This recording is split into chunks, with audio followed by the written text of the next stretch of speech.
Hello, Helen. Hi there. Oh, I'm the first one tonight? Yeah. Wow. Yeah, you're right on top of things. Well, we'll put this day down on the calendar. Okay. Let's see. So How are you what feeling? now?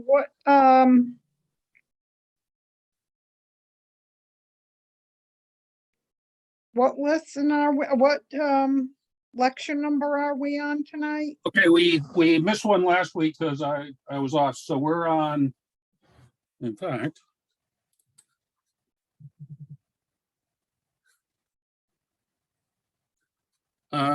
we're on 25, Okay, which I is wasn't sure if it was 25 or 26.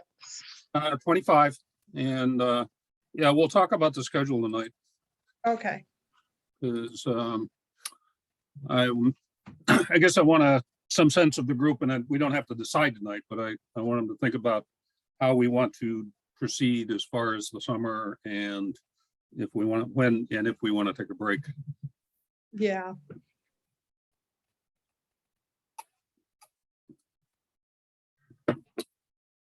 Because there's a couple weeks I won't be here in August anyways. Yeah, I won't be around for some significant time, July, August. Yeah. Not exactly sure what the dates will be yet. Other than it will be after my grandson's birthday. Carol's here early too. Who is? Carol Crotto. Oh yeah.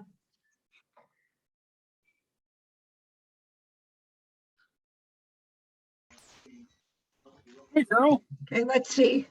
Hi, I Carol. guess I am making some noise, right? We can hear you. Yes. Can you can hear hear us? me, Mitch? Yes. Okay. Can you hear us? Carol?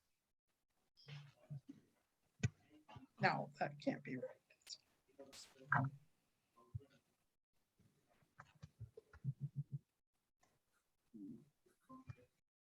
You're the second one in, Carol.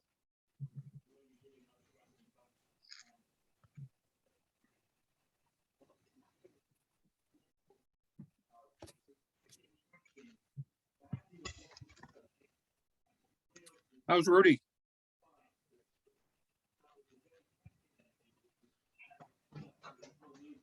I'm not sure Carol's hearing me.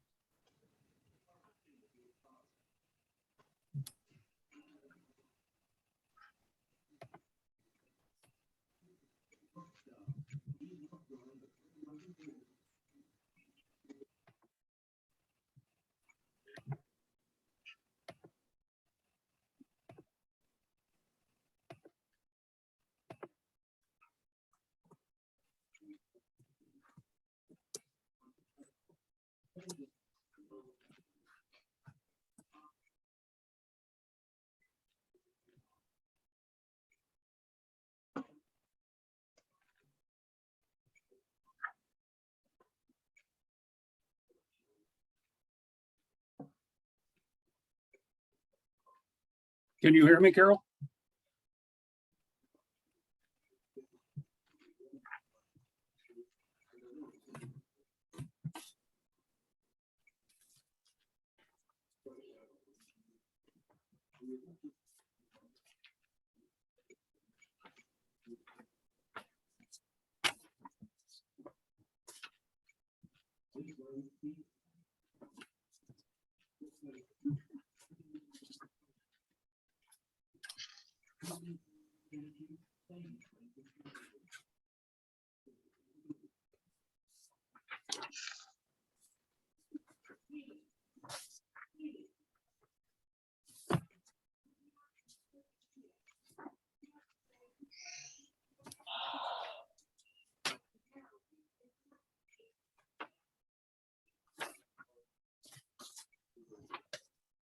Oh, Diane is here.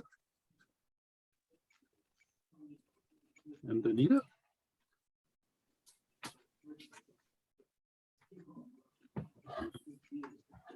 Hi, Diane. Hi, how are you? Good, how are you?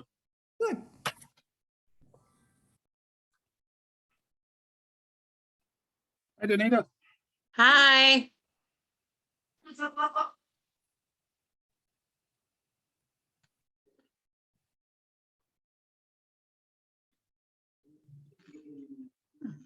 David.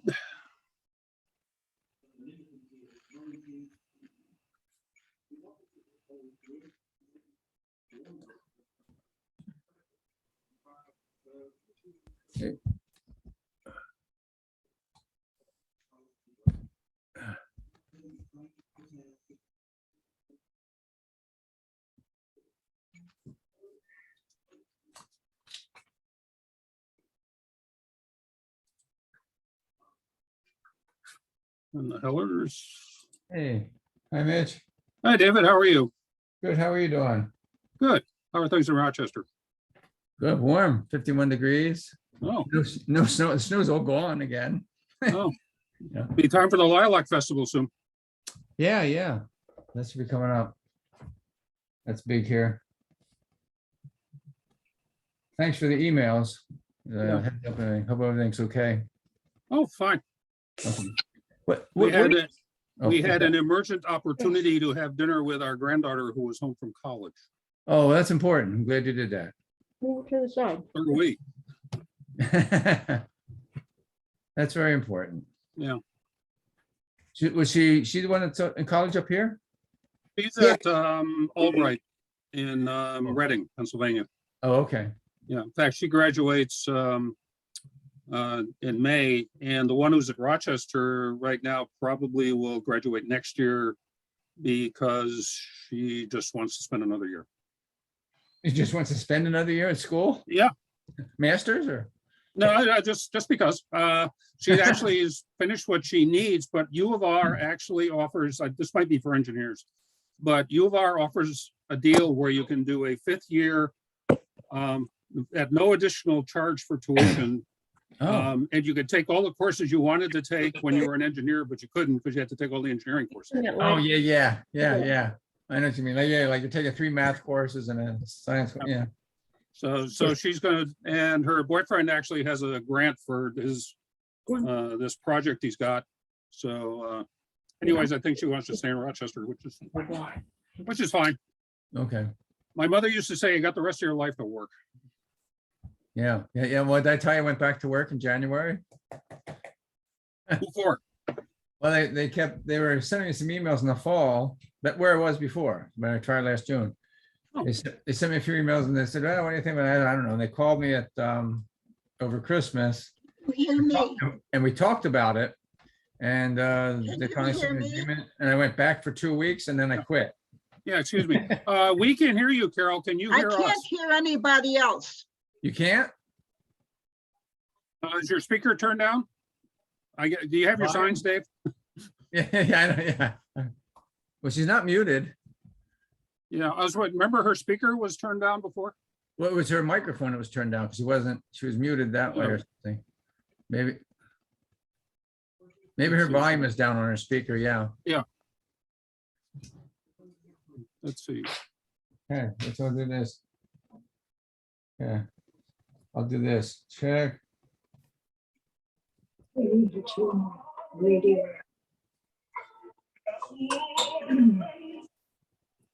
Where's Carol? Can Carol see this?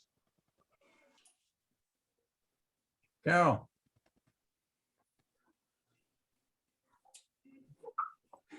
She's I'll not send her a looking. message on chat.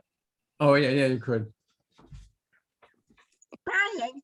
I can't find a place to do it. Oh, lower right.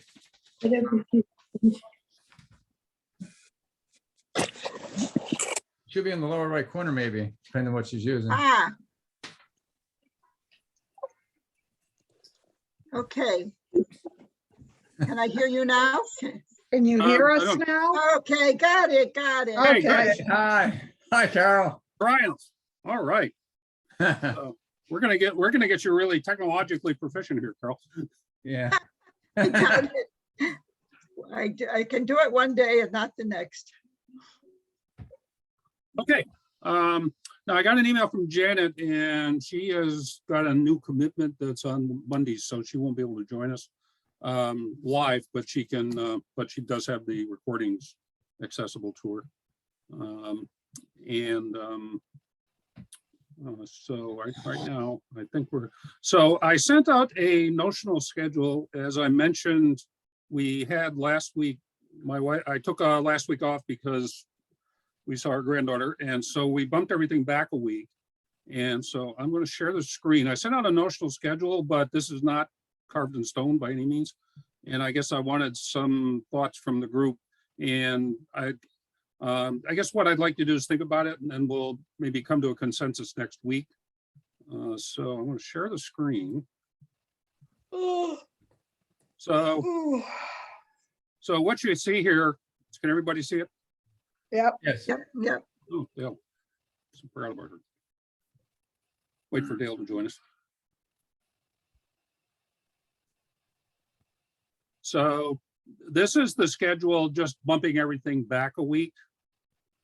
And you'll notice, I'm sure, that it takes everything out to the 4th of July. However, what I guess I'd like the group's sense on and for you to think about is, do we want to take a break for the summer?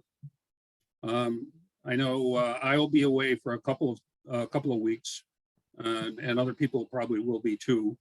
And if so, do we want to take a break, say, have our last class on May 23rd and start the rest of it after Labor Day? Because after Labor Day, we'll start the second half of the course, which is, or the second course, if you will, which is 26 sessions, which isn't nearly as much as we've been through.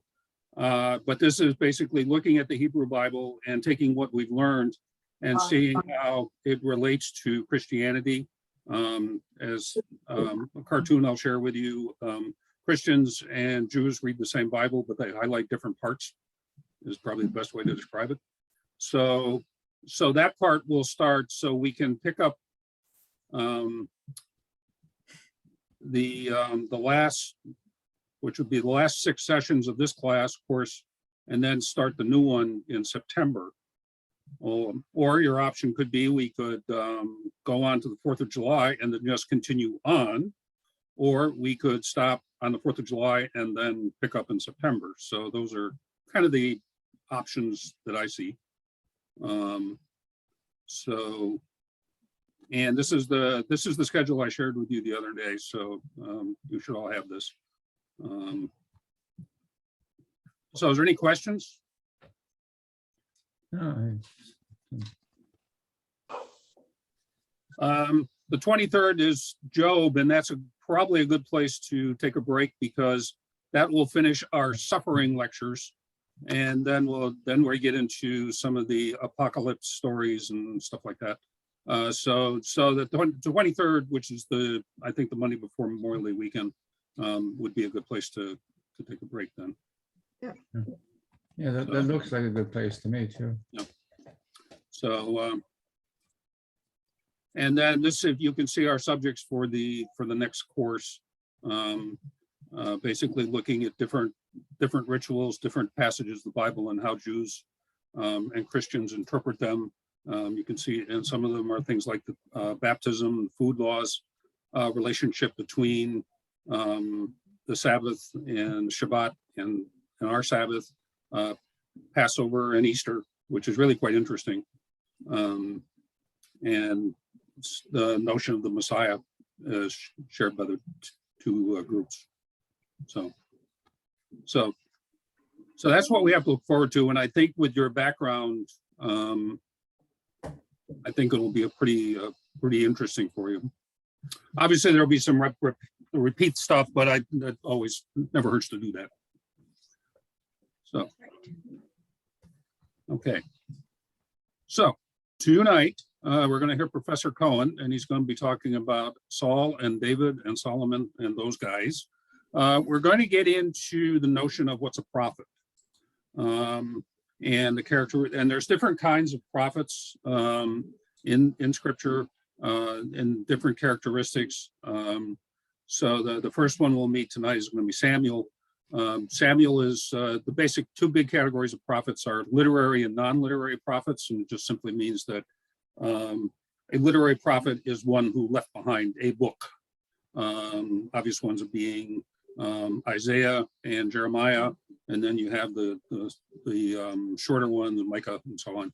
And then you have non-literary prophets who didn't write a book, but they're, for instance, Elijah, Elisha, and then the one we'll meet tonight will be Samuel. He'll be followed by Nathan, who was a prophet with David, and so we'll get into the concept of prophets, which even bears with the text. I think it was 2 Sundays ago we heard about Jerusalem being the city that kills the prophets. That subject or that sort of conversation will come up in some of the lectures about whether or not one of the characteristics of the prophet is maybe he can make the king angry, but he doesn't. They don't get killed. So that's where we are. Any questions? Everybody can hear? Yeah. Are there any more detailed notes than what's in the syllabus for some of these later lectures? For some of these later lectures, like from this point on. Oh, yeah. Well, basically, you've got the notes for we've got the notes for all the lectures. We also have the notes for the second class with all those lectures, and we also have I have the transcripts for Professor Hayes'. But I mean, I saw notes in this one document that was the syllabus, but I didn't notice them on the online website, unless I'm going to the wrong spot on the website. Yeah, because there's a syllabus and there's the notes. The notes actually go on. For instance, right now we're on. Maybe I missed it in the notes this time. I don't know. Yeah, we're on page. There were 2 sections of the Hebrew Bible notes, and we're on the second section, starting on page 10. Yeah, page 10. Yeah. It says lecture 16, Saul, David. Yeah. I mean, that's okay. I mean, I still go. And as we go through it, if it's helpful, I will send you the chapters from Google that he cites as well. Oh, okay. Okay. Thanks. Okay.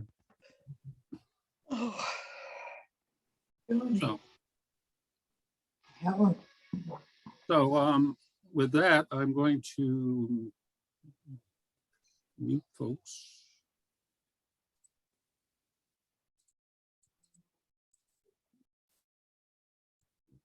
Share the screen.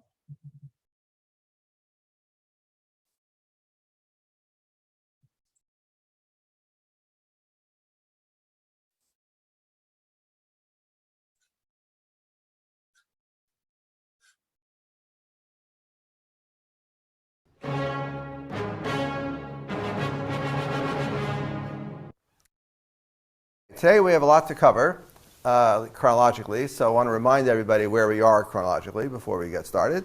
So you have the timeline behind you, and again, thank you to B for working this out.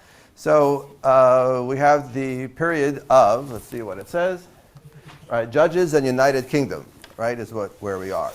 The chronology here is very, very debated and very disputed. So we may want to go back one step and talk about Joshua's conquest of the land of Canaan. As we spoke about last time, it's not clear that Joshua did conquer the land of Canaan, and therefore the conquest of Canaan was probably not an event, it was probably a process. So it's a process that resists a simple date. So we assume that somewhere in the famous Merneptah Stele by the end of the 13th century BCE lets us know there was something called Israel in the land of Canaan by the 13th century BCE. We assume then that's something to do with the period of Joshua and Judges, 13th century, 12th century, somewhere around there. But the chronology is all very, very vague. Remember, we have the conquest by Joshua, or the alleged conquest, the ostensible conquest by Joshua, followed by the period of Judges in the book of Judges, which are a series of discrete stories in the book of Judges. I ask you to look at the story of Deborah as perhaps the most famous of the judges, certainly the most famous female judge. That's Deborah. The other famous one is Samson. If you want to look ahead a few chapters, you can have a look at those stories. These are all discrete stories, right? There's no centralized power. There's no institution of state yet in Judges. When do we see an emergence of an Israelite state with institutions? Well, that's what we call the United Monarchy. That's where we have the emergence of David. We'll talk about him today. David and his son Solomon. In the storyline, and especially in the book of 2 Samuel, we see the emergence of a monarchy. Saul was a failed monarchy. David is a successful monarchy. And his son Solomon consolidates power and builds up institutions of royal institutions. That's the narrative we get in the book of Kings. What date do we give for these events? Short answer is we don't know. The longer answer is we assume it's something in the 10th century BCE. So there's much debate among historians whether we can say anything positive historically about these events of the 10th century BCE. And I see that B has this very specific date of 931 BCE for the end of the United Kingdom. So the United Monarchy is David and Solomon, Papa David, son Solomon. The death of Solomon, the kingdom splits. And B, from some source or other, came up with the very precise year of 931 BCE. Frankly, I don't know the origins of that date. B probably has forgotten also where he got it from. But anyway, some book or other said 931 BCE, and I have no objection to that date. I'm simply querying its specificity. Right, that may give the illusion that we know much more about the chronology than we really do. But we assume it was somewhere in the 10th century, which is where our narrative we're talking about today, focus on this period, right, is the failed monarchy of Saul, the United Monarchy of David and Solomon, the death of Solomon, the northern tribes split off. So that's where we are in the chronology. Okay, thank you again to B for the timeline. So what are we reading again in these books? We're reading a Deuteronomic history, as we call it, written by the Deuteronomist, and this is sometimes called the Deuteronomistic history.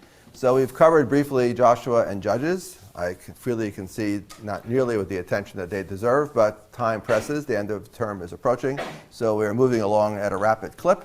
Joshua and Judges, and today we'll be talking about the story in the book of Samuel. Learned footnote. There's something called 1 Samuel and something called 2 Samuel. There's something called 1 Kings and something called 2 Kings. Right? These distinctions are simply a function of the fact that these are very large books, and they were cut into two just to because a scroll can't hold that much. The scroll gets very, very large and unwieldy. So in the Jewish counting of biblical books, 1 Samuel and 2 Samuel count as one book, just divided in half more or less for convenience. Similarly, 1 and 2 Kings are counted as one book in the Jewish counting because it's just one book. And indeed, the division into Joshua, Judges, Samuel, and Kings is probably a function of the fact that the book is just very long and needs to be divided up. It is one long story. Okay, back to where we were. So we have the Deuteronomic history, and here we're looking primarily today at the books of Samuel, 1 Samuel and 2 Samuel. That's where we have the story of Saul and the rise of David and the story, and then the beginning of Solomon. It spills over into the first chapters of 1 Kings. There are many bumps and inconsistencies in reading the story of 1 Samuel. And it looks like our edition of the book of Samuel was not polished sufficiently. And then we had left the editor's desk before it was ready. So there's something wrong with our book of Samuel. So I'll give you two brief examples. There's something wrong both on the redactional level. So the narrator of the book of Samuel has put together bits and pieces of stories that seem to have been pre-existing pieces. And he put them together, but did not always succeed in making a unified narrative. Classic example. When and how did David, for the first time, meet King Saul? Was it because Saul is bothered by an evil spirit, and his counselors suggest that he get a talented musician who can play before him, and thus to relax his troubled mind, and they find this young fellow named David, whom they bring to court, and he plays music, and King Saul is soothed? Or is it that the Philistines were taunting the Israelite troops, and a champion is found to come forward in front of the troops and slay the mighty Philistine warrior, who, after succeeding in beheading said warrior, is brought before the king, and the king Saul says to him, "Who are you, young man?" Hey, come on, Saul, you're getting Alzheimer's? You just met David. He's been playing the harp for months for you, and one chapter earlier. How could you forget by one chapter later who David is? Well, that's an obvious problem. Something is wrong, right? That we seem to have Saul meeting David twice. And the two stories are perfectly fine in and of themselves. You put them together and you read them as a continuous narrative, the attentive reader will notice that something is wrong. Similarly, not only is there a question about redaction, about the editorial work of the book of Samuel, that seems not to have been polished sufficiently, you can see also on a textual level. The text of the book of Samuel that we have is in very bad shape. This is, I recommend to your attention, to those of you who are Hebraists, the classic old book by Samuel Driver called Notes on the Hebrew Text of the Books of Samuel, written over 100 years ago, and Driver already then was trying to get the verses to be proper biblical Hebrew, sometimes with success and sometimes without. In any case, here's a good example of that, where on the editorial level, simply on the textual level, something is wrong. This is the reference in 1 Samuel 11, where we hear about Nachash, king of the Ammonites, is attacking the Israelites, who appeal to Saul for help. After all, he's the king now. That's his job, is to protect them from marauding enemies. Except the small problem is that the narrator just starts telling you the story about Nachash, king of the Ammonites. We've never heard of this fellow before, and we have no idea what's going on. We feel like we're in the middle. The story begins rather abruptly. That is true. It begins very abruptly, because our Hebrew text is missing 2 or 3 verses, which we now have from the Qumran scrolls. So we now have an introductory paragraph to the story, and now the story takes a proper takeoff, and we get going, and then the story commences. Qumran scrolls are also known as the Dead Sea Scrolls. These are a cache of ancient Hebrew documents that were found near the Dead Sea, not in the Dead Sea. They were found near the Dead Sea in a settlement called Qumran, which is of no consequence to us in this course, except that these are the earliest Bible manuscripts that we have. There are biblical books, non-biblical books in this cache of documents, and the biblical documents, the biblical books that we have here, these are by far the oldest biblical manuscripts that we have. Right? So we have Dead Sea Scroll copies from the Dead Sea of large fragments of the book of Samuel. So these are by far the oldest biblical documents that we have. So in other words, when these were written in the 2nd or 1st century BCE, okay, Google Qumran scrolls, Dead Sea Scrolls, and you'll get plenty of info on the subject. Let's go back to where we are. So this shows that the edition of the text of Samuel that we have seems not to have been the best edition out there. This is a long way of saying that scholars read the book of Samuel and trying to make sense of what's going on are confronted by numerous difficulties above and beyond the difficulty I mentioned already last time, which is this a historical document at all? Or is this simply a theology looking like masquerading as history?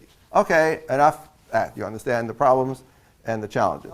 Book of Samuel. The book of Samuel is called that by the name of its major character, who is Samuel, who was introduced in a very beautiful story in 1 Samuel chapter 1, another barren matriarch, motif with which we are familiar. So she prays to the Lord and is blessed with a son, who is Samuel, who is brought up in the tabernacle, or the tent shrine. So this is a pre-literary prophet. He's a prophet. We'll talk about prophets in the next week or two. Again, spelled Prophet. And econ, no doubt you talk about the other kinds of prophets. Right. So here we're talking about prophets, meaning, how would you translate briefly a prophet? Prophet is the divinely intoxicated human. It's a wonderful phrase. I think it's from Abraham Joshua Heschel. Right. So just a man who is suffused with divine spirit. It could be a woman, but usually we're talking about men. There are, in fact, 7 female prophets in the scripture, according to the Babylonian Talmud. But we're talking about usually about men. So a divinely intoxicated man, a man suffused with divine spirit. The later prophets are literary prophets. They write books. Isaiah, book of. Jeremiah, book of. Ezekiel, book of. Then we have a scroll of 12 small books, 12 prophets. But Samuel is a pre-literary prophet. He's a holy man running around doing things, but he's not writing a book, or is not remembered for having written a book, or his disciples have nothing to write down after he's gone, as opposed to later prophets. We'll talk about that. So he's a pre-literary prophet. What does he do? The first one that we see. So it's worth paying attention to see what kind of figure this is. Samuel is a clairvoyant, a holy man. And this is a wonderful line in 1 Samuel 9:9 on your handout. Anyone who went to inquire of God would say, "Come, let us go to the seer." For the one who is now called a prophet was formerly called a seer. What we now call a Navi, once upon a time was a Choseh, a seer. We would say clairvoyant. What does a clairvoyant mean? Someone who sees things that you and I can't see. Where are my father's lost donkeys? I have no idea. They're lost. But the clairvoyant will know. Don't worry, they're home already. Good that you came, but don't worry, your donkey is already returned home. How does he know that without a cell phone? Because he's a clairvoyant. That's Samuel. So he's a holy man, right? He can do things we can't do. Interestingly enough, he's not a miracle worker. There are two famous pre-literary, non-literary prophets coming up in the book of Kings who are miracle workers first and foremost. Elijah and his disciple Elisha, right? They are doing miracles right and left. You know, resurrecting dead children, multiplying loaves, that sort of stuff, right? So that's what they do. They're miracle workers, or they can also zap you if they don't like the way you look, right? Those are miracle workers. Samuel is not a miracle worker, but clearly he is a holy man. He has a priestly function. He is raised as a child at the central shrine, here now located in Shiloh in Hebrew. In English, you say Shiloh, I think, in the town of Shiloh. He sacrifices to God at the altar. Everybody has to wait for him to pronounce the blessing before they can start. In fact, that is one of Saul's sins. He doesn't show sufficient respect to Samuel. He doesn't wait for him. And consequently, Samuel blows up at him and says, "Okay, that's it. You had the monarchy and you lost it." Seems a little short-tempered to me, but okay, that's just my opinion. So anyway, he has something to do with the sacrifices, and the sacrificial religion revolves also around Samuel. He's a prophet, but he acts like a priest. He's a judge. He's a military man, right? Do you remember that dramatic scene where Saul has captured, killed the Amalekites, but has spared Agag, the last king of the Amalekites, and Samuel blows at him again. "I told you to kill them all. Why is he right here?" Takes out a sword and chops his head off right on the spot. Right on the spot. You don't want to tangle with this guy, Samuel. But he seems to be a military man also, which is very unusual. Prophets, as a rule, speak their anger. They don't actually do their anger. But not Samuel. Interesting. Reproves the people. This is what a prophet is supposed to be about, as we'll see when we get to the classic prophets in a couple of weeks. Right? A prophet reproves the people. A prophet's job is to be a social critic. Here, let me tell you all 42 things that you're doing wrong. The kind of guy you don't want to have to listen to, but he talks anyway. That's a prophet. He points out all the social ills. He points out all your religious ills. He points out everything you're doing wrong and why God is going to blow up at you. That's a brief summary of all the classic prophets. So Samuel does that too. Reproves the people. We'll come back to this kingship stuff in just a moment. He speaks truth to power. This is something else that prophets do. Right? They walk up to a king and they say, "You will be punished because of your sins." Or, famine is coming on the land because of you. Or the enemies will ride roughshod over you because of you and your misdeeds. That's how they talk to a king. And they say, do me something. The king won't dare do anything because he's afraid. Well, he might throw Jeremiah in the pit for a while because he's so annoying, but he doesn't kill him. He won't dare touch his body because he's a holy man. We see that already with Samuel. This very beginning. He is confronting authority in the case of Saul. And he says to Saul flat out, Saul, you've lost it. You had a king, you had a chance, but it's gone. You're going to lose it.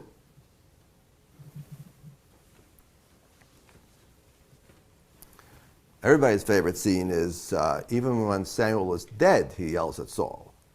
That's in 1 Samuel chapter 28, the so-called Witch of Endor story, which is a fantastic story. Saul's about to go off to battle against the Philistines, and Saul senses that things are not going well. So he goes to a necromancer to raise the spirit of Samuel to get to hear the truth. And Samuel comes up out of the ground and tells Saul, next day, tomorrow you'll be here with me.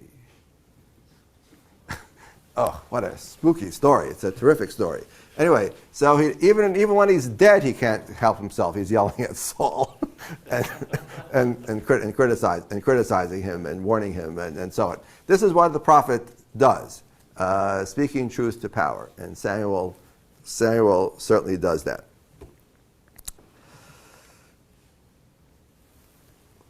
We will see as the story develops, Samuel in this sense anticipates later prophets who are opposition figures. They are critics. They're on the social margins, but they criticize the high priest. They criticize the king. They criticize the institutions of state. They criticize the values of society. Right. We also have in these narratives court prophets. Namely, prophets who are sort of on the payroll, as it were, of the court.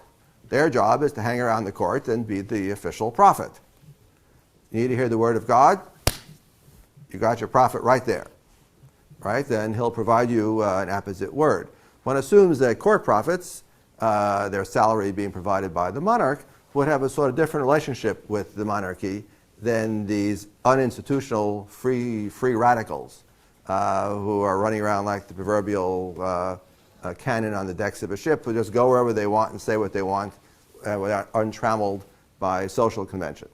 But even court prophets, as we will see, can criticize the king. So even the ones who are on the payroll of the king, their job nonetheless is to say the truth. That's how they are predicted. That's how they are depicted. Last point, predicts the future. As we'll discuss in another week, I'm going to emphasize this point again, but probably to no avail. Everybody knows the prophets tell the future. Wrong. That's not the function of the prophet, right? The prophet is not a weather forecaster who predicts the unavoidable fate. Today it will rain. You're righteous, you're wicked, it doesn't matter. Today it will rain. I'm predicting the future. That's not what prophets are about. Prophets are about something else. Occasionally they do predict the future. That's true. Typically speaking, when they're predicting the future, they're not predicting the future at all. They are giving you a warning. They are giving you a message, and you're supposed to do something about it. I'll come back to this in a couple of weeks. So we see some of that with Samuel, right? He's predicting the future, sometimes just predicting the future. Usually it's predicting the future because it's part and parcel of his message. This is going to happen, implied, if you continue acting this way. Or because of the sins that you've done, that's why this is going to happen. That's typical prophetic discourse, as opposed to, let me tell you who's going to win the horse race tomorrow. That kind of predicting the future prophets don't do. But we do have these predictions here. Destruction of the house of Eli, we say in English, or Eli in Hebrew. Saul will not have a dynasty, Saul's death. Right? These are depictions of the future, but they're not really future predictions by themselves. They are predictions of the future, part and parcel of his conception of divine providence, how God runs history, supervises human events. So Deuteronomy 18 makes it clear that certain kinds of mantic acts are prohibited to Israelites.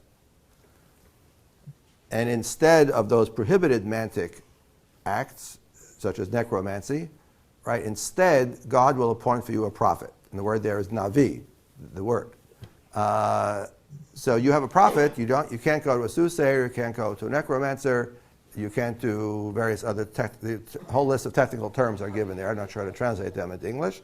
It's for prohibited arts of magic, we would call them. And instead you have a navi.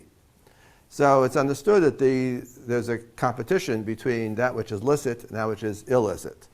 So there are certain ways of predicting the future that are perfectly acceptable and other ways that are prohibited. Right? This comes to a fore in the story of the Witch of Endor. That terrific story, which I already alluded to earlier, where the story begins that Saul had enforced this prohibition by removing all the necromancers from the land. So if you want to raise the sooth to get to hear the ghost talking to you, there's no one around who has the technology for it anymore, because Saul has killed them off or chased them away. Except there's one old lady at Endor. That's the one, of course, Saul goes to, and she raises Samuel. Now the interesting point here is that it works. Necromancy is not prohibited because it's fake. It's prohibited because it's true. It actually works, but it's prohibited. Why is it prohibited? Well, apparently it's something to do about disloyalty to God. But that's not explained. You go to a prophet. You Israelites, you go to a prophet. You don't go to a necromancer. It's absolutely, I said, read Samuel 28. It's a wonderful chapter. Absolutely wonderful. Those of you who are classic music buffs, you can listen to Handel's oratorio, Saul. Kingship. A major motif of Samuel. He's now the circuit prophet who runs around, in charge of society, the holy man, the judge, all those other functions. But the Israelites turn to him and say, Samuel, it's all very nice, but we need a king. We need a king just like all the other nations. We need a king. What does Samuel say? Samuel, who seems to be a man with a short fuse, a short temper, right? Samuel blows up and says, your request for a king shows disloyalty to God. Because if you truly trusted in God, you wouldn't need a king. You wouldn't want a king. But all right, you want a king? I'll get you a king.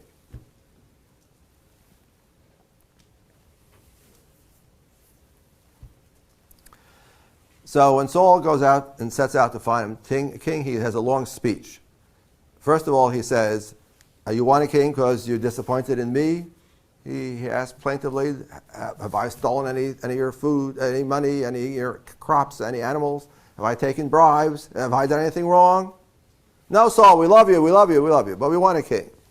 Then Saul goes on, continues and says, Samuel continues, I'll tell you all the terrible things the king is going to do. The king's going to build a palace. He's going to collect taxes. He's going to take your daughters. He's going to take your sons. He's going to take your crops. He's going to do all these things. That's the king that you want, all right? I'll get you a king. That's a summary of the speech of Samuel.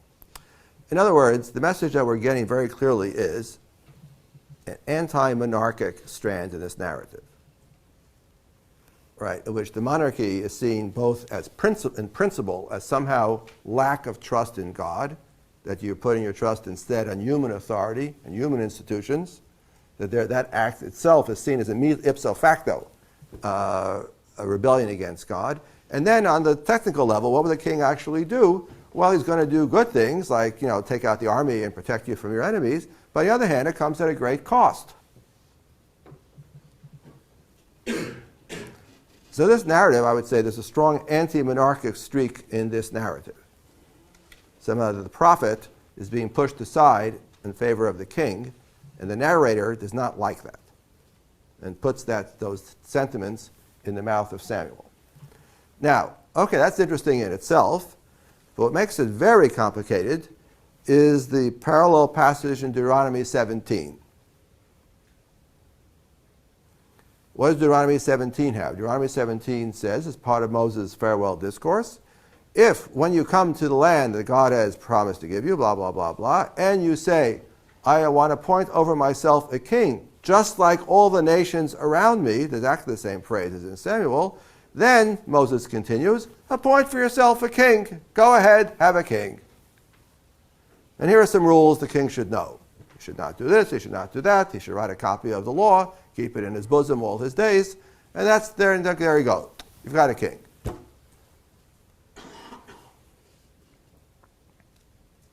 So, what's the problem, class? So Deuteronomy says, have a king. Samuel says, asking for a king is sin, is rebellion, is error. So, two of their biblical texts have different motifs. In and of itself, is that a problem? No. What makes this such a problem? Somebody tell me. What makes this contradiction, or this tension, I should say, very problematic? Yes? It's the same writer. It's the same writer. Or it's the same school. The Deuteronomist, the narrator of Samuel, belongs to the Deuteronomic school. So how come Deuteronomy, the mothership, says, want a king? Have a king. And when Samuel confronts that exact situation, he says, you've made a terrible mistake. How do we explain that? Answer, I don't know, nor have I seen anybody who has properly explained this. So there seems to have been different voices within the Deuteronomic school, and maybe earlier the Deuteronomists were okay with kingship, and then something happened and they got opposed. I don't know how to explain this. I just don't know what to do. There's something wrong here. Okay, so the book of Deuteronomy is okay. It's not enthusiastic, but it's perfectly accepting of kingship, and Samuel clearly regards kingship as evil, or at the very least mistaken. There are contradictions between the narratives and the laws. We've already seen some of that. Just reminder, right? Remember the book of Genesis, where the patriarchs don't always comply with the law that will later on be canonized in the Torah. Building altars, marrying two sisters, right? Things that are just sinful, but to do it anyway. David founds a dynasty. Saul does not. Saul's a big, strapping, tall guy, very strong, brave, good, hearty country peasant stock. Just what you want to help lead the army. But at the end of the day, Saul, after all, commits sins from the short-tempered Samuel's point of view, right? And Saul loses the monarchy. And then Samuel sets out on the journey to find a replacement and lights upon David. So David does found a dynasty. And we have this chapter 2 Samuel 7, which is a remarkable chapter, which spells out the charter of the Davidic dynasty. Is that right? Is that 2 Samuel 11? It is 7. Okay, I just confused myself for a second. Okay, right, where it spells out the dynasty. What happens is David is now king by the 2nd Samuel. David is king. David has built himself a palace. And then David says, God, you're still living here in this tent shrine that we got from our ancestors from the desert. Maybe it's time you graduated into a real condo. Get a real, a nice place. Nice place. I'll build you a nice place for you.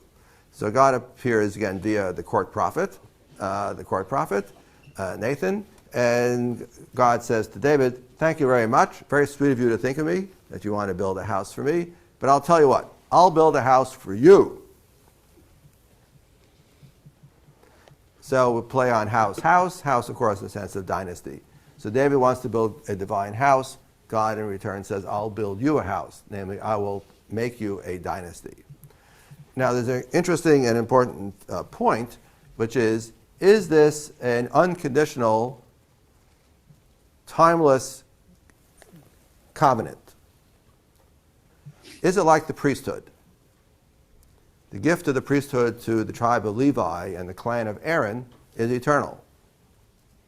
Cohens have not yet vacated their claims to the priestly authority or priestly rank. Unfortunately, the temple's been destroyed, so we Cohens are out of work, right? But other than that, we Cohens still claim priestly prerogatives and priestly authority. Is the Davidic monarchy similarly a money-back guarantee for an eternal kingship or not? Well, here the texts seem to vary, right? When God promises the kingship to David, he seems to say, and if your son steps out of line, I'll give him a few good whacks to bring him back to the proper path, the true and narrow, but don't worry, I won't ever completely get rid of him, because you're my chosen king henceforth, forever. Of course, that's not how things worked out. The Davidic monarchy does come to an end. After the exile of 587, and a few more paragraphs in the Hebrew Bible, and we never hear about Davidic monarchs again anymore. They disappear.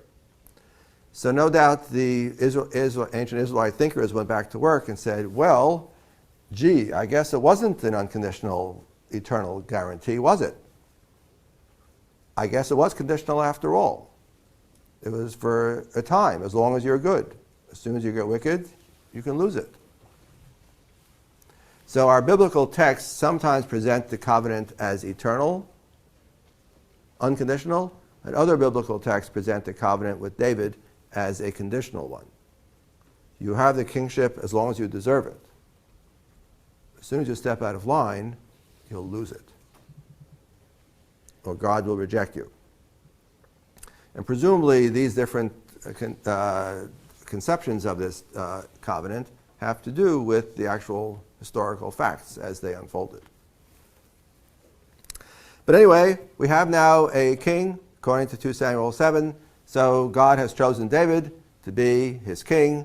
The official royal line of the house of Israel is the house of David. This brings us to the next point of, is it because David is so righteous?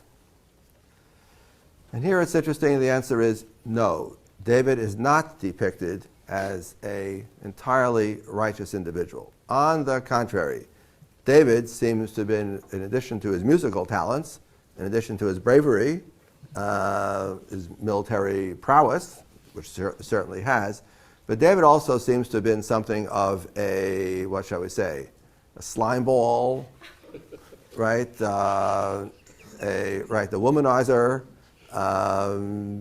right? You know, conspiring to have a soldier killed so he can steal his wife, right? That is not a nice story. It just isn't a nice story, no matter what you do. It's not a good story. So we readers are confronted by this problem where Saul seems to get no slack at all. What did the terrible deed Saul do? He didn't wait for Samuel at a big party. He started eating first. Saul didn't kill all the Amalekites. He only killed most of the Amalekites. That's what Saul does. Whereas David is guilty of murder and womanizing and a story of other crimes and misdeeds and misdemeanors. And Saul, alas, dies on the battlefield when his line dies with him. And David, of course, becomes the eternal king of the household of Israel. Something of a paradox here. You know, and the interesting point is that the narrator, Kugel argues the narrator is trying to conceal some of David's misdeeds, but doesn't conceal them very well, and enough shows through that one can argue there's not much reason to conceal anything anymore. What more do you have to see?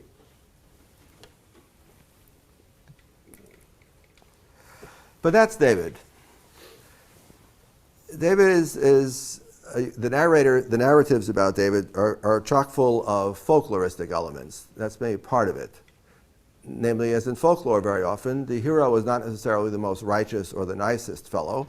The hero has other qualities. We saw some of that with Jacob in the book of Genesis. He's a trickster hero.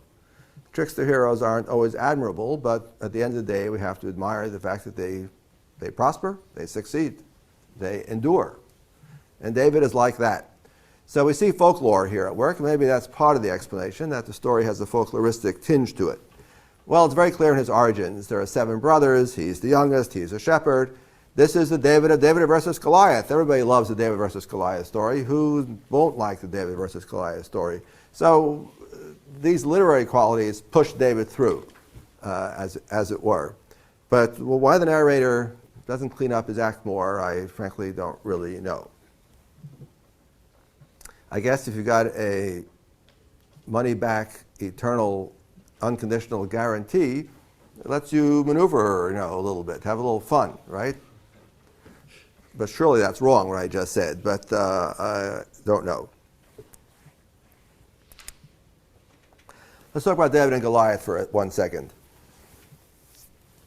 Everybody knows the story of David and Goliath, and if you don't, you should do your homework. There's this one wonderful line in 2 Samuel 21, which is listed for you on the syllabus. One of those chapters near the end of 2 Samuel, near the end of the reign of David, and near the end of the book, which we have sort of an appendix, a bunch of chapters which give lists of various things. There's a long poem, a hymn, which is a parallel in the book of Psalms. Then we have some lists of various heroes of David, and it ends with that terrible story about the census at the end. In this list of the mighty warriors of King David appears the name of one otherwise unknown, Elchanan ben Ya'areh Orgim. The Hebrew may be corrupt, may be the name of a place rather than the name of a person, right?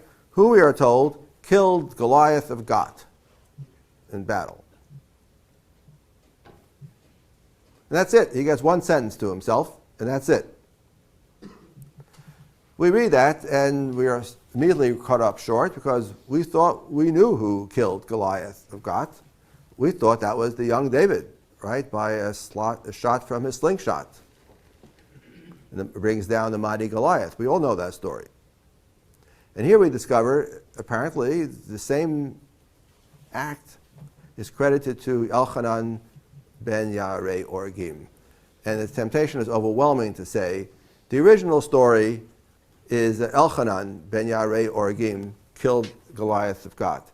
But it was such a great story that Elchanan can hold on to it. This often happens in folklore, right, that the major figures suck up stories that are attributed originally to otherwise unknown or minor figures, especially look at saints' lives. The big saints get all the stories, right? And you can trace often history of stories that originally are told about small local saints, and those stories are too good to remain there, and they are vacuumed up, they are sucked in to the traditions about the big saints, the famous saints. If you're interested in this, ask me for biography. I'll go give you a nice book to read on the subject. So here too, presumably, we could see, at least here's a shred of evidence showing us how these David stories get shaped, right? That there is a historical nucleus, as it were, or at least an earlier version of the story, but the story as we have it is by now fully elaborated literarily, and it's actually a wonderful, wonderful story with a very strong moralistic tone to it, right? What does David say to Goliath before he kills him? He says, I'll teach you, Philistine dog, right, about the power of the true God, the one true God whom you have reviled today, and today I will be his champion. In other words, it turns into a story about morality tale, showing how faith in the Lord will triumph, even in difficult circumstances. That's how the story is shaped as we have it. But we began with a much more pedestrian story, I would say, or just a normal story of Elchanan, a warrior who kills the champion of the Philistines.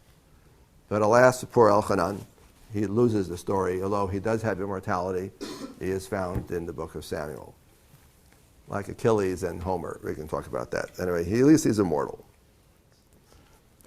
Yes, it is interesting. Right. So this is like we're reading their military citation. You know, he got a silver star for valor, and we're reading the account in 2 Samuel 21. But that's all we get, and then that becomes this great, wonderful story with which we are familiar about David.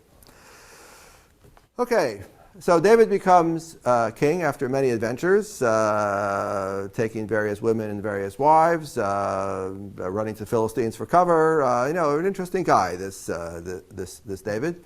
Pretends to be a Philistine for a while, who are the mortal enemies of the Israelites. But he does lament Jonathan, his good buddy, Saul's son. That's a very touching storyline in the book of Samuel. right? That Jonathan recognizes David's greatness and realizes that David will be the king, not he. But nonetheless, he is friends with David. It's a beautiful, beautiful story, right? Some have suggested there were homoerotic overtones to the story. I don't think so, but that's just me. Anyway, so David finally becomes king, establishes the kingdom, and as we know, this will now be the official royal house now and forever. Although we'll see next time the northern tribes break off very quickly, but we'll come back to that shortly. So, what does David do? So he builds his kingdom. He builds a palace. He starts to build the institutions of state, which are mostly done by Solomon. His strong point is his tribal base. And if you are a historian, you have to say, that's probably why Saul lost out, leaving aside now all the theological stuff about Samuel and Saul. Saul is from a small tribe, and you can't pull off being the monarch, being based in a small tribe. David is from a big tribe, in fact, either the biggest or one of the biggest, the tribe of Judah. So he has a strong power base. His power base is in the south, and the Southerners, the Judeans, never wavered in their support for the royal house of David. The Northerners broke off, but not the Southerners. So I understand why David succeeds and Saul doesn't. Saul is from a dinky little tribe of Benjamin, which in turn ultimately got swallowed up by the Judeans. It just doesn't endure as his own tribe. So Saul's power base is too small. This is a way of taking the data from the book of Samuel and turning it into what I would call a historical statement, or perhaps a statement which might have claim to some historical basis. So David, with his strong base, establishes a monarchy, at least according to the narrative, wants to build a temple. Interesting point, as we'll see more next time, temple and prophecy are appendages of the monarchy. There's some intimate connection between the temple and the monarch, right? David becomes king. First thing he wants to do, he wants to build a temple. And when Samuel builds the temple becomes, as I said, like a royal chapel. It's very much under the thumb, it's priesthood under the thumb of the king. And similarly, there's some great connection between monarchy and prophets. So we get prophets, priests in the temple, and monarch. There's some intimate connection between these, and these are all now emerging, at least according to the narrative of Kings, all emerging at the same time. Why do northern tribes break off? Northern tribes break off because they don't like the monarchy. They don't like this dynastic monarchy, and they probably don't like the temple. Because building a temple, a fancy schmancy building, as Solomon does, this represents also an innovation. In the wilderness, we have a memory of this tent, this portable tent shrine. When the Israelites come to the land of Canaan, or when their Israelite identity emerges, they have various local shrines, including the Ark at one shrine in Shiloh, or in Shiloh.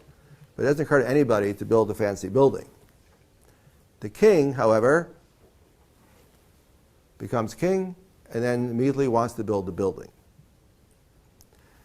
So I don't know which one you're rejecting first, but you wind up rejecting both. The northern tribes see both of these as innovations. We don't want dynastic monarchy, and we don't want a temple. And the Judean monarchy has both. In the eyes of the narrator of Kings, that's what makes the Judean monarchy legitimate. It has the one and only legitimate temple, and it has the one and only legitimate royal line. But in the eyes of the northern Israelites, apparently, these two very points are the ones that make it illegitimate, that make it innovations, new, untraditional. We've never had these things before. Why do we have them now?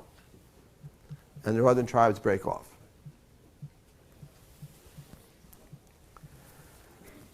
Last but not least, though my time is just about up, as I already clued you in on this, there are intense debates going on among modern Bible scholars whether we believe any of these stories about David and Solomon, especially about all their glory and all their conquests and the royal buildings and all the accoutrements of power and state that they established. Is any of that for real, or is all that wishful thinking projected back on David and Solomon from a much later time? Kugel talks about this, and this is still very much in the news, whether we believe these narratives or not. I, Shaye Cohen, don't have a strong opinion on the subject because the stories are wonderful, and I'm just happy to read them. And I hope I've intrigued you as well to get you to read them too. Okay, everybody, our time is up. Have a wonderful weekend. Okay. There we go.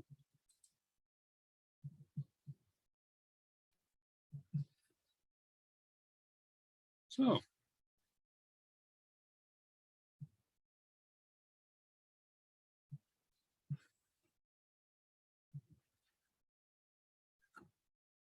One of the things he mentioned in passing, I wanted to just he talked about something called a Stila. And I wanted to let you know. So a Stila is basically it's like a stone with inscription on it. I don't know if you ever saw pictures of the Rosetta Stone, looks like that. So anyways, in 1896, a Stila was discovered in Egypt, and it talks about the victories of the Pharaoh and all sorts of other stuff he did. But at the bottom of it, there are actually, there's actually a mention of Egypt, and they're fighting in the land of Canaan, and they mention the Israelites. And it's the Stila dates from around 1200 BCE. 1213 to 1203. So it's the earliest recorded mention of people called Israelites. So when people talk about the Stila or that's what they're talking about. And so that's where some of the what dating we have comes from. So anyways, I just wanted to let you know what that was all about. Mitch, you said I have forgotten what BCE stands for. Okay. So BCE is the convention we use now. It stands for before the Common Era. Okay. So it used to be before Christ, but it recognizes not. Right. So BCE is before the Common Era, and CE is Common Era, which is what we're in now. Okay. Yeah. Thank you.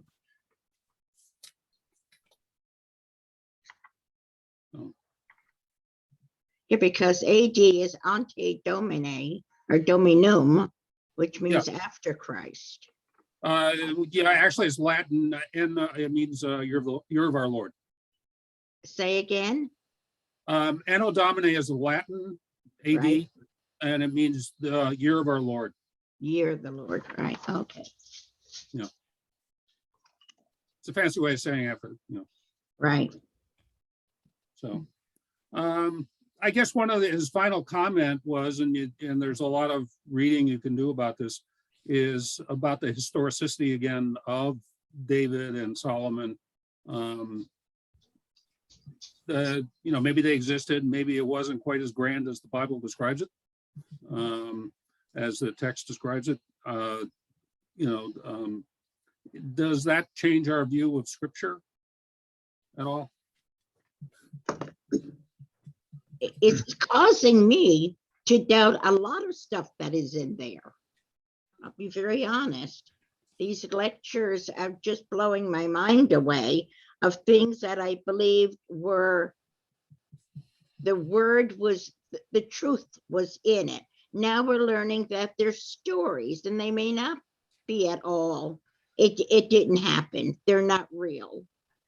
And I'm just having some difficulty in having a new mindset over the Bible and what it is.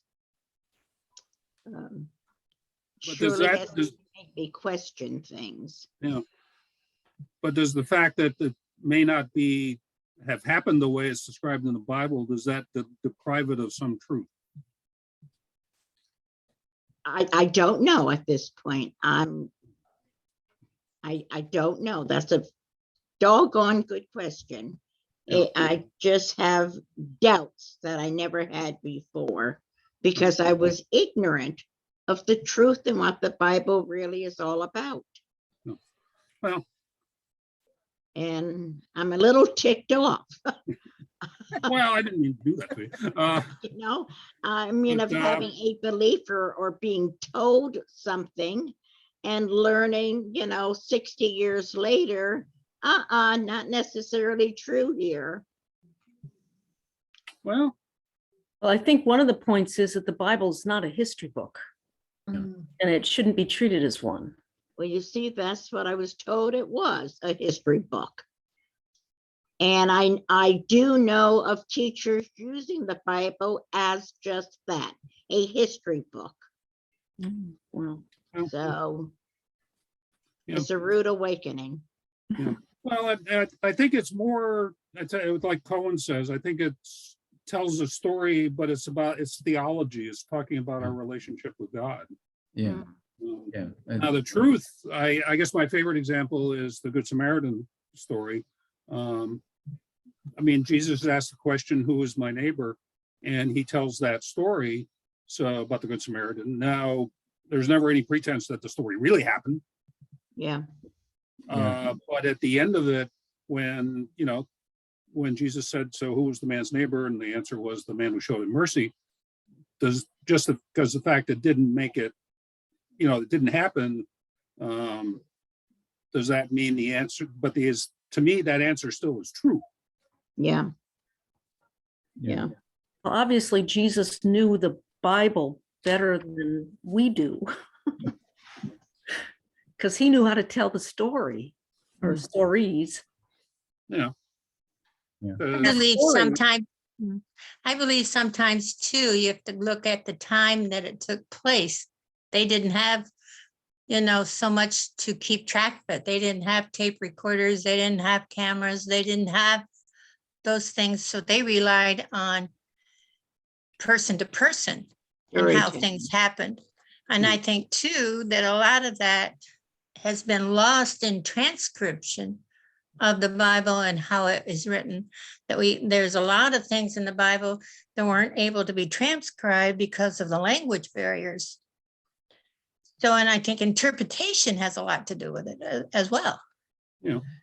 I think we all could read one passage in the Bible or in any book and come away with a different interpretation. No, sure.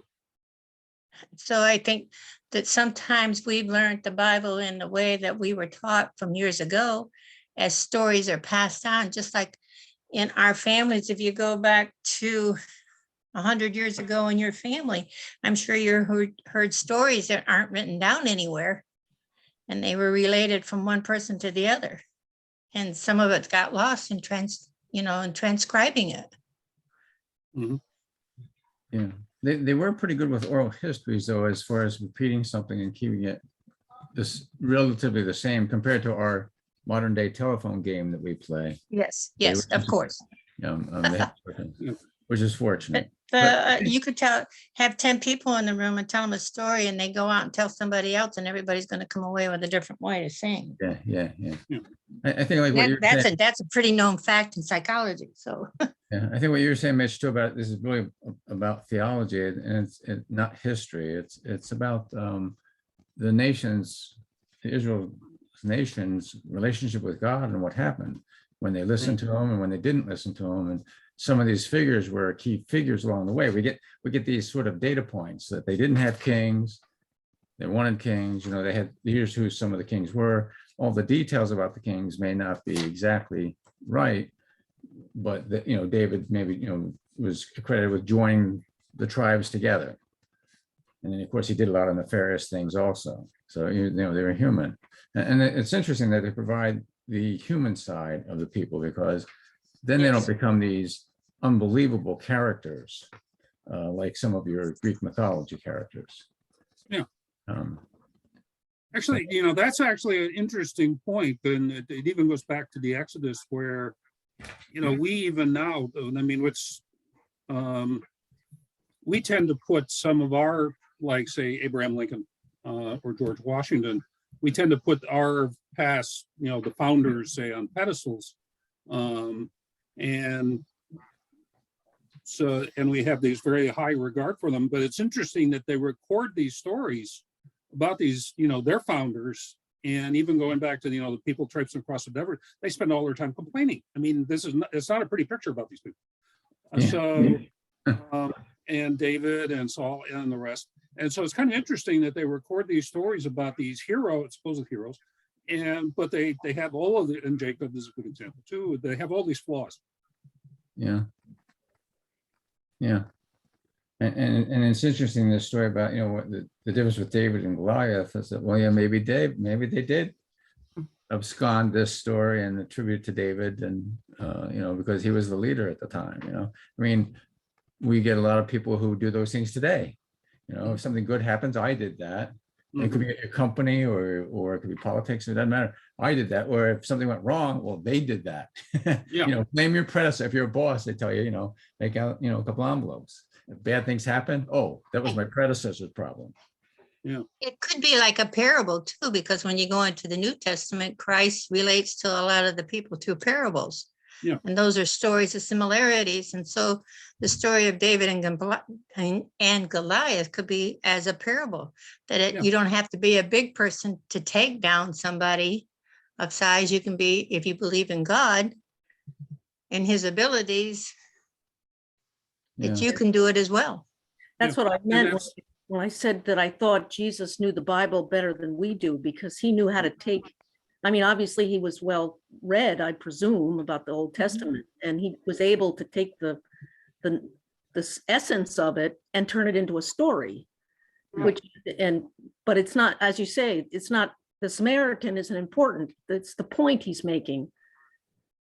Right. And David and Goliath, it's not important, but there's a point to be It's the made. statement. Yeah. Right. Yeah. Yeah, I that's had- why I think, go ahead. Well, I said I had to answer that to somebody who asked, why the heck were we taking this class? Why do we bother to read the Jewish Bible? And I said, because that's the part that Jesus read, Mhm. you Yeah. know, That's what or knew about. I mean, I don't know whether he read it or not, but I mean, that's how you understand the Gospels better, because a couple of Gospels That's were right. written to the Jewish people. Right. If you don't understand what's going on, they won't make as much sense. You have to have the old before you can have the new.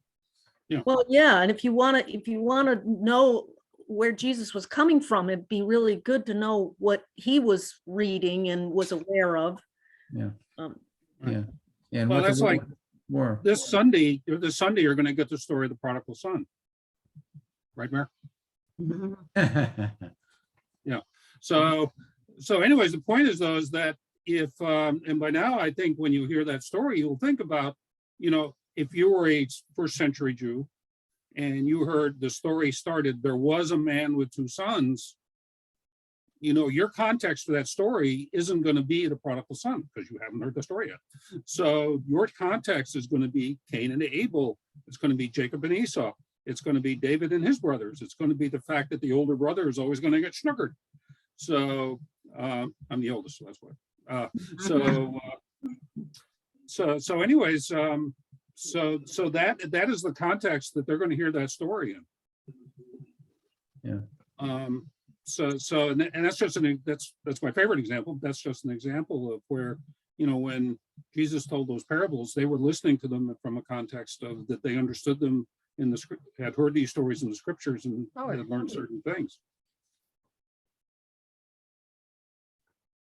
Certainly when we were growing up, we were taught that many of these things were literal, starting with the book of Genesis. And that must have meant our teachers didn't know any different. They weren't trying to deceive us. And if you look back to, say, the Middle Ages, and only a few people could read the Bible, but they were passing on the stories and they believed them literally. And it's only with modern scholarship when we're able to go into the history of, into the real history and relationships to other religions and so forth, that we're understanding better, what's going on here, and finding out what's really important. That it's not. There's a part of the history of Luther, I think I've got it right, that everybody who was educated read the Old Testament, and maybe Mary, you know this better than me. But if you really, really wanted to be super, super smart, you dove into the New Testament, and very few people actually got that far. And Luther was one of the few. And when he was asked to go on to university to read the New Testament, it was like, whoa, I don't know whether I can handle that. And I remember thinking, wow, to me, the Old Testament's what's really hard to understand. The New Testament's pretty straightforward. So, yeah, people didn't even read the New Testament. Yeah. Yeah, it was all in Latin. Well, yeah, you had to read it all in Latin, which gets to the translation issue. A lot of people couldn't read. No. Yeah. Well, we've had these figures, come to us through these stories. So that's, and they've changed over time. I mean, there was a movie with Richard Gere about, I think he played David once. And so we've experienced the scripture stories different ways over the years. Something, what Carol was saying brought that to mind. One interesting thing they found, though, like when they found that didn't find the Dead Sea Scrolls until in recent times too. Mhm. And from having those available and also having different versions of the Bible available around from different centuries, they're finding that there's a lot of consistency though in how they were translated somewhat. Although we're doing some modern versions, we do have several new, we had King James and we have more recent versions because they're trying to correct for some misinterpretations, but still the theme is pretty close to the same. What's in there? Mitch, Yeah. please forgive, I must leave. Barkley has to go out. Oh, It was okay. an interesting session, believe you me. It caught my attention. Thank you. Good night. Right, Thank Dale. you, Dale. Yeah, I was about to say, what were you saying, Dave? Because I was about to say something, then I lost my train of thought there. I was just saying that there, like we had the whole book of Isaiah just about in Dead Sea Scrolls, and then Oh, current yeah. version of the Bible is very much the same, because one of the criticisms I remember hearing people saying about the Bible was there's those prophecies about Christ that we look at in Isaiah, and people say, oh, the Christians added those, over the centuries. But when they look at the Dead Sea Scrolls, they're in there. So Christians didn't add those. Yeah. Well, there is a right. You're so the text of Isaiah, was there, and but there is difference in how you would read, say, a particular Hebrew word. Yes, that's what I'm saying. But they're minor details in Yeah. a sense, like like in the famous quote in Corinthians 2, where they say love never ends, or in some versions it says love never fails. But if you think about it, that you can see how they're very similar. And there's other, but the main data points that are in there, though, the significant data points are there. I mean, but you're right, there's these interpretations that are hard to do. Yeah. We just don't have the words in English. Well, sometimes we actually, and that's a good point. For instance, the text you described, the love he's talking about, for instance, is agape love. So the Greeks have different word for love, and so we only have the one word. So they can, part of getting there. Yeah, they have about 3 or 4. I guess that shows what's important.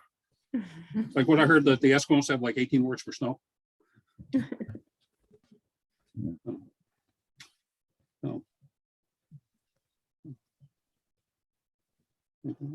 So next week we'll get Professor Hayes's view on Samuel.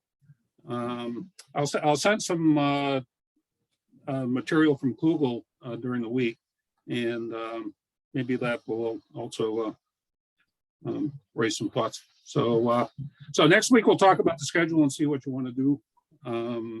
I'm fairly flexible, as I said.